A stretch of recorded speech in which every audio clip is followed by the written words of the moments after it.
Hey everybody, Andy Cavernan here with another Cornerstone Connection Daily Devotional.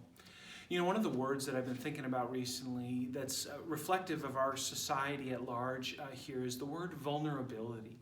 I don't know about you, but I have felt vulnerable at varying times throughout this crisis over the last 7 or 8 weeks. And I think that's natural, right? I mean, the pandemic has made us feel vulnerable at a physical level. The economic fallout of the pandemic has made us feel vulnerable fiscally. And certainly the social effect of the pandemic has made us feel vulnerable in community. As we isolate, there's a whole new way of interacting with each other. And for some of us, it's pretty scary. I mean, interacting with people through Zoom or on Facebook or all these things can be new for a lot of us. And that's made us feel vulnerable. It has for me at times. But you know, when I feel vulnerable, I'm encouraged as I look to a man in the Old Testament in Scripture. And we've been talking about him lately on the Cornerstone Connection. His name is David.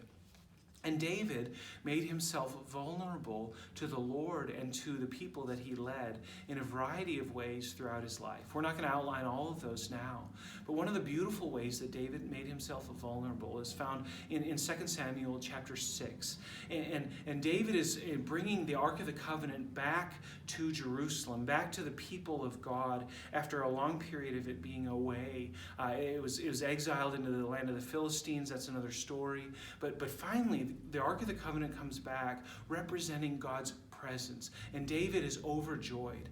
And David can do nothing but get out there with this procession of people as the ark comes back. And the text says in 2 Samuel 6 that he wears a linen ephod and he's dancing with all his might before the Lord and before the people. Now, some people interpret linen ephod as David dancing in his underwear. I think that's an overstatement, but it's certainly a garment that was not typical of a king to wear out in front of people.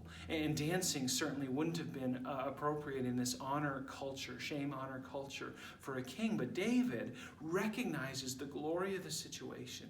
And the only thing that he can think of to do that's appropriate is go out and celebrate with the people before God.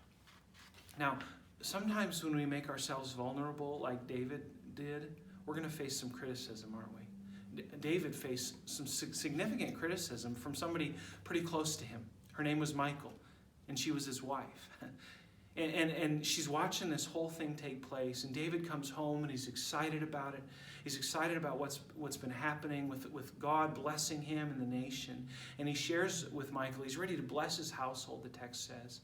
But listen to what Michal says. She says, "How the king of Israel honored himself today, uncovering himself before the eyes of his servants, female servants, as one of the vulgar fellows shamelessly uncovers himself." I mean, sarcasm and spite is just dripping off her lips. David, how could you do this? This is not how kings act. You ought not undignify yourself in the way that you've done. And I don't know about you, but if that's me, I'd feel really dejected. My own wife is saying, I shouldn't have done it. But I love David's response here. And by the way, this isn't a prescription for how to interact in a marriage in a healthy way. But David's response, I think, is indicative of something significant. He says this. He says, "It was before the Lord who chose me above your father and above all his house to appoint me as prince over Israel, the people of the Lord. And I will make merry before the Lord. I will make myself yet more contemptible than this, and I will be abased in your eyes. But by the female servants of whom you've spoken, by them I shall be held in high honor." David was unfettered in his willingness to make himself vulnerable before the Lord. He says, I'm going to make myself even more contemptible than this. Some of the translations say more undignified than this. And I love that response. David understands the significance of a God who is willing to preside with his people.